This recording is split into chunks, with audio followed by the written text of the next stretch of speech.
Joy McCarthy Hold on, here. no, do it again, because I was scratching my armpit. Okay, now go.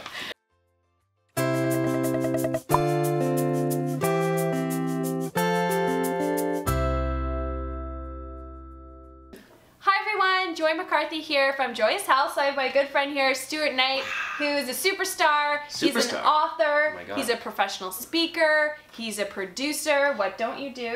You know what? Pole dance.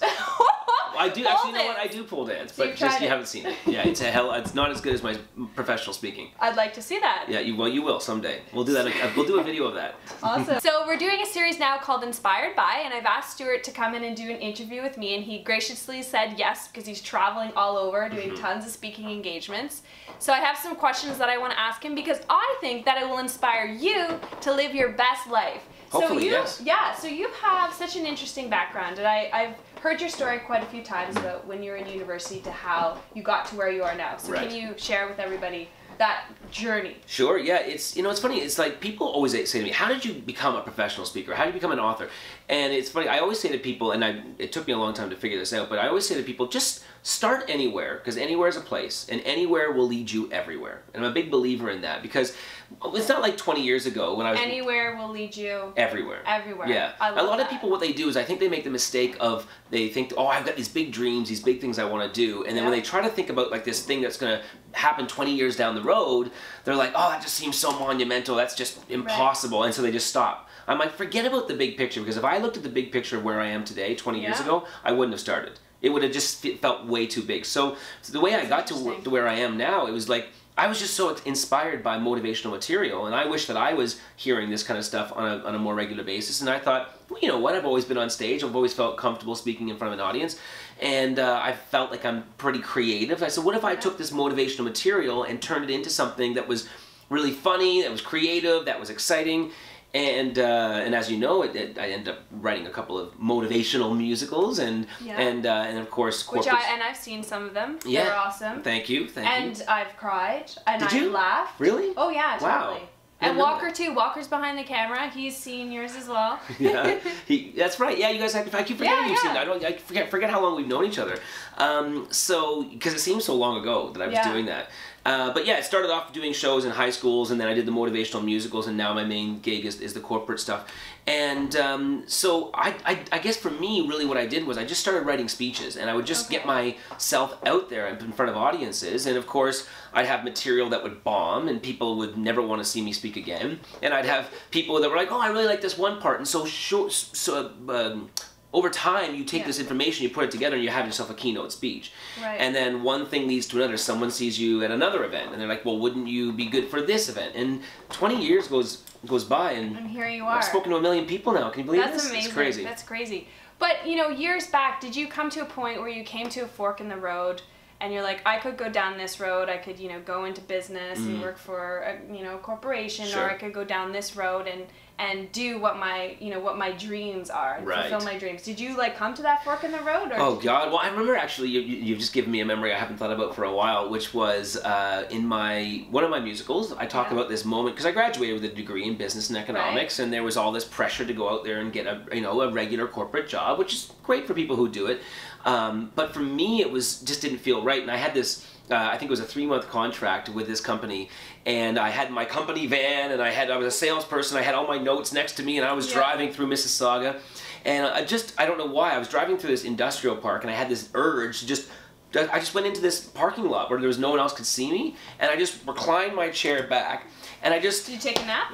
Oh, no, you know what? A bit more than a nap. In fact, the exact opposite of a nap. I just started kicking the dashboard, I was punching the steering wheel, going crazy. And I took all my sales notes, I was ripping them out of my binder, throwing them around, and I was just having a total freak out. And I thought, and this is when I realized, I think maybe I don't like my job, right? And that was when I knew this is not for me. And I had been doing the speaking before, and I was trying to go the practical route, and it just didn't feel right. So that was a major fork in the road where I knew that there was no way that I could go down this path. I had to follow my passion, and that's so what it came. So what do you think, because I feel like I meet so many people and they're not happy in their jobs. And I've had a similar experience to you. You know, I was in the corporate world and didn't enjoy it as well. So what do you think makes you different, and what advice can you give people that if you're in that job that, because so many people don't like their career, like what gives you that extra oomph to make a change? Yeah, like, I think the biggest mistake that people make is they convince themselves that they need to have more than they really need. Like you need the right purse, or you need the right house, you need to have the right car. And yeah, if you think you need that, then you're gonna have to work some bullshit job that you don't like, that doesn't excite you, and that you don't get jacked up about. But if you realize you don't really need that much in life, you give yourself the freedom to do things that you want to do. And the other thing I say to people quite often is, don't think that you have to quit your job and go and have another full-time job. There's nothing wrong with keeping your full-time job that maybe you feel a 7 out of 10 about, or a 6 out of 10 about, but then on the weekend or in the evenings do something. Slowly transitioning. Do something you love. Exactly, and it may never even transition you out. It's still something that makes you so excited on the weekends to do that little cooking making business that you've always wanted to start. That's great. People always see you as being better than you see yourself. Yeah, right? that's Everyone so around you true. always, you know, it's just, you can always be sure of that, right? Yeah, and no one, I really don't think most times, people cannot even tell that you're nervous. No. Like lots of times, you know, if I'm doing a TV segment and I feel a little bit nervous, no one knows that. Oh God, no. Yeah. No. And people look at you and they just think, oh, she does this all the time. She's such a natural, right?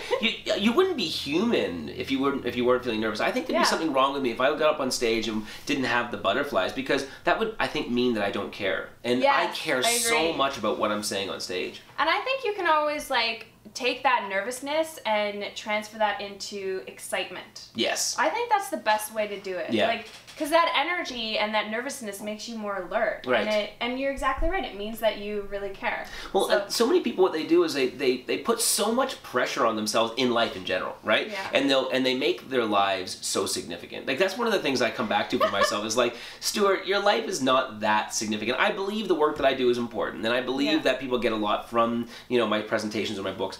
But when it really comes down to it, when I'm getting nervous and I'm thinking, oh my God, you know, what are they going to think of me? Or should I do this? I'll stop and I'll say, oh, right.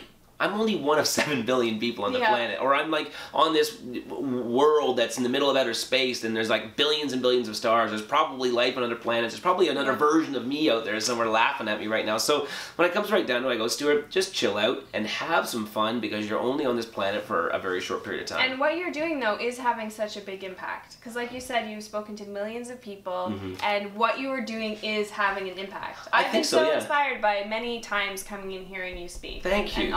And the top 10 event as well that you do. Right. So what keeps you inspired to keep going? Because obviously you do a lot of speaking. Your job is to inspire other people. But what keeps you inspired? Yeah, you know, it's funny. I had somebody, I was doing a speech yesterday, and someone's, one of the things I hear a lot from people say, you know, this energy, is that, do you always do that? Are you just doing it for you know, for camera in this situation, or are you only doing it for the audience? And as you know me kind of offline, and you know that my energy is usually pretty high, right? Yeah. And but you also know I take a lot of medication for that. No. But you know that that for me my energy is up, and I get all my energy, and I get all of my confidence, and I get all my kind of inspiration from other people. All you have to do is look around, right? So if someone says to me, how do you keep your energy on stage? I say, well, because when I make a joke and you laugh at it, you guys have just sent me energy. Or if I say something that is, let's say, you know, really serious and that's going to maybe get you a bit welled up in the eyes, I can look at your faces and I see you looking at me and I'm like, oh my God, I'm getting so much energy. So human beings, if you let them, will always give you all the inspiration, all the energy you need in order to get your butt out of bed in the morning, to take that risk, to you know, go down a particular path that you would have normally been scared to go down. Just let people inspire you. And what I always try to do is I always try to remember, like, how are people going to feel about the thing that I just did? So, as we were saying before, if somebody's going to make cookies and they just want to do it on the weekend, how are people going to feel when they eat your cookie? Or when they maybe take a bunch of your cookies and they give them to someone else as a present? And if you start remembering that and start thinking about that, you go, you know what, that's pretty cool. And that will get your ass into the kitchen and you'll start making some cookies, right? So you just got to let people inspire you. I love that. And you're also a very powerful conversationalist, too. Right, yeah. So you've written your book. Do you have it with you? Oh, yeah. I put it on the couch behind us. There we go. The book. So tell us about your book. It's called You Should Have Asked, Yes. The Art of Powerful Conversation. Yes. And I also think having great conversations can inspire you as well. Yeah, so, yeah. Do you have any final tips for like having, well, first of all, you got to tell us about our book and share some tips for having a powerful conversation. Yeah, well, as you know, I think that it's probably one of the saddest things that's happening in our world is that people have stopped talking to each other in a way that's meaningful, in a way where they can they're always actually... on their phones. They look like this when they walk down the street. I know. So many connections of people looking at each other are lost. I know, and people are wondering, I don't know why I'm feeling depressed. I don't know why I'm feeling sad in my life. I was like, well, you do realize that we are a social species, and we gravitate to connecting with human beings. And if you only talk about the weather, or if you only talk about traffic or construction, or only talk about your job, then yes, you're probably not going to get inspired. You're not going to connect with human beings in a way where, if I were to say to you, what's the thing that you're most excited about today? I'm going to throw myself into a powerful conversation. Or what's something... I love that question. I love that question too. Yeah. Yeah, it's these kinds of questions that make people give you, the bigger the question, the bigger the answer. And the bigger the answer, the bigger the relationship. And the bigger the relationship, the bigger the amount of joy you're going to have in your life. It's really that simple. So if you make the effort of kind of putting the phone down, or even when you're talking to your family during a Thanksgiving weekend, and you say to each other, like, how are you truly feeling about life? Or on a scale from 1 to 10, how good do you feel these days? Or if you could be invisible for one day, where would you go and why? I mean, it doesn't... That's a fun question. Right. Get people's imagination going. Yeah, get people talking. And then you'll find out... So do you have these examples in your book of, like, powerful questions to have with you, have powerful conversations and questions to engage conversation? You have that in your book? I've got examples, but I've got a lot of like specific tools and tips of what you can do to, what I say, peel the layer of the onion. Get to the core of who that person is, so you can discover what you have in common, or so that you can get them talking about a funny story that happened to them when they were a kid, or they'll give you insight on what they think about religion or politics. And in that process... Don't you think people will always surprise you as well? Yeah, oh yeah. Is it, like, it's amazing what you can find out about people. I love it when people tell me that they'll say to me, someone's boring. I'm like, let me talk to them. Yeah. I'm like, I bet they're not boring. There are no boring people. Yeah. Everyone has interesting stories. You just have to ask the right questions. No question. Well, I love when when you get invited to, like, let's say a dinner party or whatever, and you're sitting around a table and you're kind of new to the group. You don't know that many people, and I'm just talking to people, asking questions. Yeah. I can't tell you how often somebody will say, "Oh my God, I never even knew that about you." I'm like, how long you guys known each other for? Oh, 10 years? And I'm like, well, you don't know that information? It's like, I've known this person for 5 minutes and I found that out. Wow. What do you guys talk about, man? So you have to ask great questions, because it's only going to add so much more joy to your life because of the relationships you're building with people. Yeah, exactly. Okay, so tell us how people can connect with you. Okay. How they can, so you're on Twitter? I'm on Twitter, so Stuart_Knight. Okay, and your website? StuartKnightProductions.com. Okay, and he has an awesome newsletter. What do they do? Just go to your site? Yeah, you can just go to the site, top right corner, sign up. Okay. And I always tell people that, it's just between you and I. People sometimes are so afraid to sign up for a newsletter, right? Well, you get this, I'm sure. Yeah. And they think, oh my God, I'm going to be locked in. I'm going to be sent. Oh, it's so worth it. So much great content. Well, mainly because you're part of it. Oh, of course. Yeah, I'm on his newsletter. It didn't really become interesting until you exactly.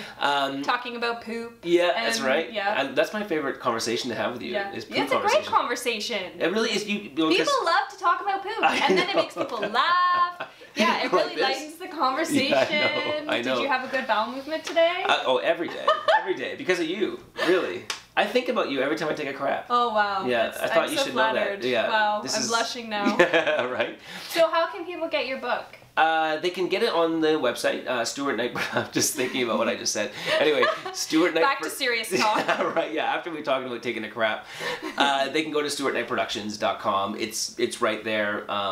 Great. And you can just click on the book and take them there, or just if they get into our life change. The newsletter is called Life Changers, and it's got people like me and you and other amazing experts on different categories of life, kind of giving their piece of advice that week. So if they want to get the newsletter, they can sign up for it there too. Awesome. Well, I feel like we could talk forever. We could, of course. We have great conversation. We always do. Yeah, we ask great questions. I like her. You should buy her book. That's more than my book. Her book's... The roles are reversed. Normally, you're always asking the questions. I know, this is weird. Right? Yeah, it is kind of weird. I feel kind of uncomfortable. I was a little nervous. Oh, Could you tell? Exactly. I'm sweating. Well, thanks for tuning in, everybody. I hope that you felt inspired by Stuart Knight. Please connect with him, join his newsletter, get his book, say hello to him on Twitter, and I hope that you have a joyous day. Do it. Bye.